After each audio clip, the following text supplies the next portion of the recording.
ఇక సూర్యాపేట జిల్లాలోని Deccan cement factory వద్ద నెలకొన్న ఉద్రిక్త పరిస్థితులపైన జిల్లా ఎస్పీ నరసింహ స్పందించారు. బీహార్ కూలీలు పోలీసులపైన దాడి చేసిన ఘటనపై స్పందిస్తూ పోలీస్ వాహనం ధ్వంసం చేసిన వారిపైన కేసు నమోదు చేసినట్లుగా చెప్పుకొచ్చారు. ఫ్యాక్టరీలకు నిబంధనలు, కార్మిక చట్టాలకు అనుగుణంగా వలస కార్మికులు తమ సమస్యలను పరిష్కరించుకోవాలని ఎస్పీ సూచించారు. చట్టాన్ని తమ చేతిలోకి తీసుకుంటే కఠిన చర్యలు తీసుకుంటామని హెచ్చరించారు. ఘర్షణ జరిగిన దక్కన్ సిమెంట్ ప్రాంతంలో శాంతి భద్రతల పర్యవేక్షణ కోసం స్థానిక పోలీసులు పికెటింగ్ ఏర్పాటు చేశామని తెలిపారు.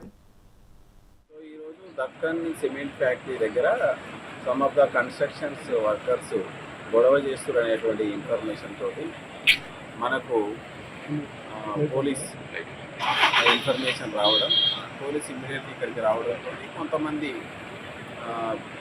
కన్స్ట్రక్షన్ కంపెనీకి సంబంధించినటువంటి వర్కర్స్ ఎస్టర్డే వాళ్ళ one of the construction worker sudden stroke తోటి క్వార్టర్స్లో చనిపోవడం జరిగింది.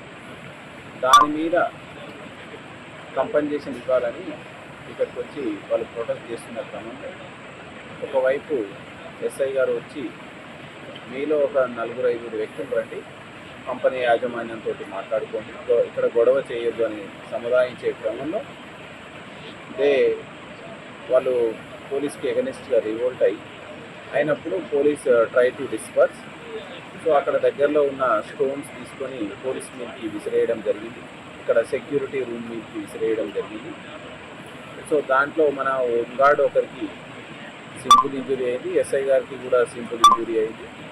ఇక్కడ సెక్యూరిటీ బాక్స్ ఏదైతే ఉందో దాంట్లో కొన్ని విండోస్ ధ్వంసమైనవి, పోలీస్ వెహికల్కి ఒక విండో ధ్వంసమైంది.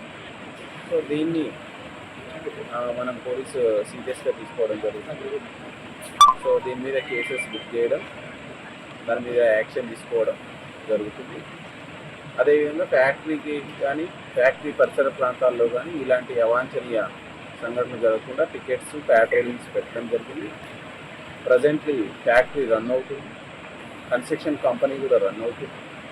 సో దీని మీద మనం ఫర్దర్గా ఒక యాక్షన్ ప్లాన్ చేసుకొని ఎక్కడైతే ఈ మైగ్రెంట్ లేబర్స్, ఇండస్ట్రీస్లో పనిచేసే లేబర్స్ ఉన్నారు అక్కడ పోలీసు లోకల్ అడ్మినిస్ట్రేషన్ విజిట్ చేసి వాళ్ళు ఏదైనా వాళ్ళ ఇష్యూస్ ఉంటే ఫ్యాక్టరీస్ లాస్ ప్రకారం, లేబర్ లాస్ ప్రకారం నెగోషియేషన్ చేసుకొని పరిష్కారం చేసుకోవాలి. కానీ ఈ విధంగా చట్టాన్ని చేతిలోకి తీసుకుంటే తీవ్రమైనటువంటి చర్యలు ఉంటాయని మనం హెచ్చరించడం జరుగుతుంది.